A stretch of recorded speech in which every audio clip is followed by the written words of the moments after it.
चढ़ावा देना बंद कर दोगे, इनकी तोंद पचक जाएगी, सारी मोटापा खत्म हो जाएगी, सारी चर्बी गायब हो जाएगी। एक तरफ 3% वाले लोग जो धर्म के नाम पर गाली देते रहे, धर्म के नाम पर नीच कहते रहे, धर्म के नाम पर प्रताड़ित अपमानित किए जाते रहे, धर्म के नाम पर शोषण होता रहा और धर्म के नाम पर चढ़ावा चढ़ाते रहे, गाली देने वालों को मालपुआ हलवा खिलाते रहे। संविधान के द्वारा दिया गया अधिकार खत्म किया जा रहा है, आरक्षण का गला घोटा जा रहा है और इसीलिए मैंने ठान लिया है कि हमने अगर कदम बढ़ाया है 97% लोगों के सम्मान और स्वाभिमान का, तो यह कदम न रुकने वाला है न पीछे हटने वाला है, आगे बढ़ता रहेगा। जब तक 97% लोगों के सम्मान और स्वाभिमान का परचम नहीं लहरा दिया जाएगा, तब तक ये अभियान चलता रहेगा, चलता रहेगा, चलता रहेगा। यहां मैं ये भी कहना चाहूंगा, इस बार बुद्धिजीवी वर्ग भी भले ही अपने नकारात्मकता के साथ मैदान में उतरा, लेकिन बहस में वो भी सहभागीदार बना। लेकिन ये भी हमें खुशी है कि लड़ाई एक तरफ 3% वाले लोग जो धर्म के नाम पर गाली देते रहे, धर्म के नाम पर नीच कहते रहे, धर्म के नाम पर अधम कहते रहे, धर्म के नाम पर महिलाओं और सूद समाज को अपमानित प्रताड़ित करते रहे और धर्म के नाम पर एक वर्ग विशेष को सम्मान न देने की बात करते रहे, एक और वो 3% है और दूसरी तरफ 97% वो लोग हैं जो धर्म के नाम पर लूटे जाते रहे, धर्म के नाम पर नीच अधम कहे जाते रहे, धर्म के नाम प्रताड़ित अपमानित किए जाते रहे, धर्म के नाम पर शोषण होता रहा और धर्म के नाम पर चढ़ावा चढ़ाते रहे, गाली देने वालों को मालपुआ हलवा खिलाते रहे और इसीलिए सारी चाबी आपके हाथ में है। आप चढ़ावा देना बंद कर दोगे, इनकी तोंद पचक जाएगी, सारी मोटापा खत्म हो जाएगी, सारी चर्बी गायब हो जाएगी।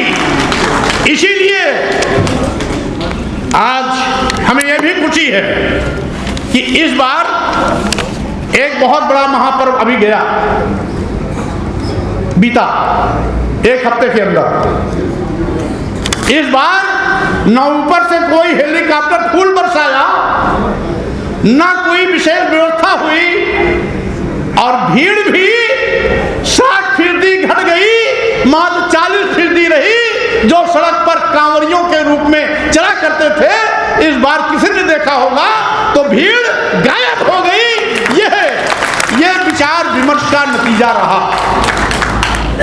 हम मीडिया के साथियों को भी बहुत धन्यवाद देना चाहते हैं कि उन्होंने इस विषय को इतनी प्राथमिकता से उठाया जितनी प्राथमिकता से उठाना चाहिए था।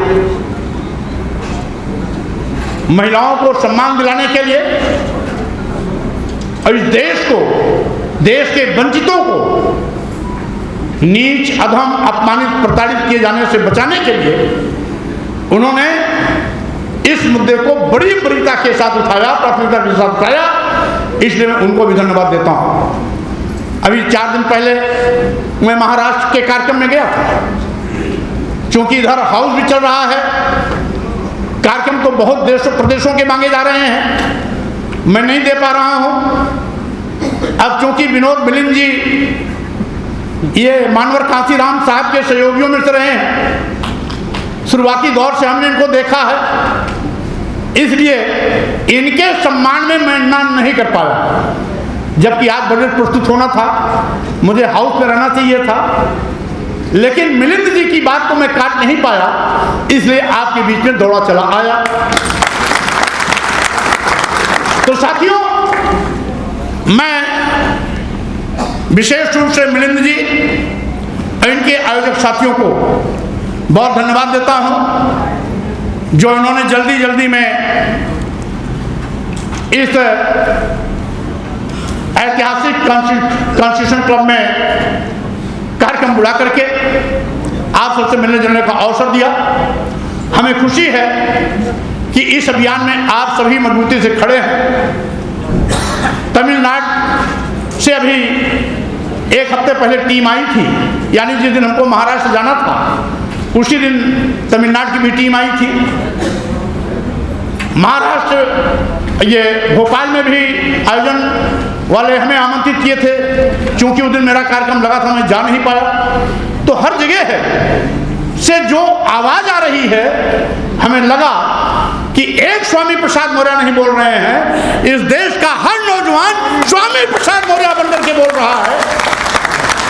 जब देश का हर नौजवान स्वामी प्रसाद मौर्य बन के बोल रहा है तो स्वाभाविक रूप से हमारा काम आसान हो गया है।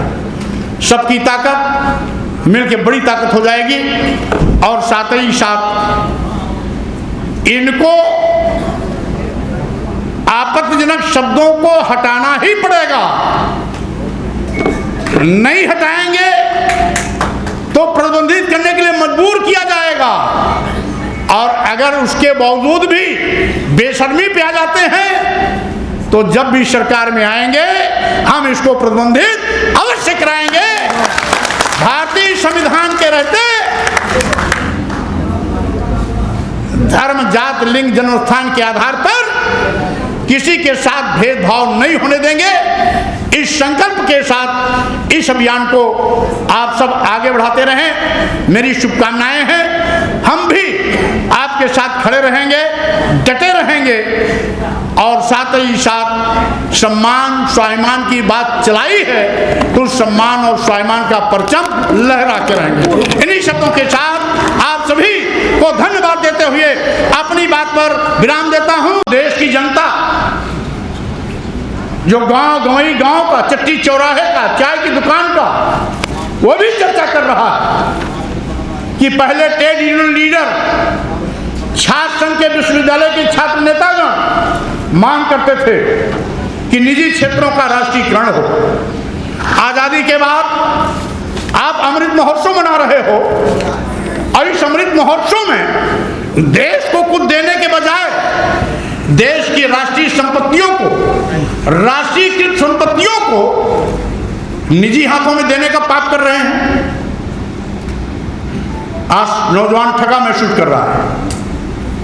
अगर सरकारी विभाग कभी आपने बेचने की शुरुआत किया, जो आपकी पॉलिसी है, सारे सरकारी विभाग बारी बारी से उद्योगपतियों को रेवड़ी की तरह आप बांट दोगे, तो आगे आने वाले समय में भी हमारे देश की बेटियां और बेटे सरकारी नौकरी कहां पाएंगे? जब सरकारी विभाग ही उद्योगपतियों के हवाले हो जाएंगे तो सरकारी नौकरियों के लाले पड़ जाएंगे। महंगाई से किसान, गरीब, मजदूर, महिलाओं की कमर टूट गई है। रसोइयां संभालने वाली महिलाएं रसोइयां कैसे चलाती हैं, तंगहाली का आलम उनसे जानिए। आज गरीब, मजदूर, किसान किस तरीके से आफत की चक्की में पिस रहा है, उसका दर्द उससे जाके पूछिए। विकास काम ठप है। जीएसटी लघु एवं मध्यम व्यापारियों के लूट और शोषण का माध्यम बन गया है। आज सरकारी प्रतिष्ठान बेचे जा रहे हैं।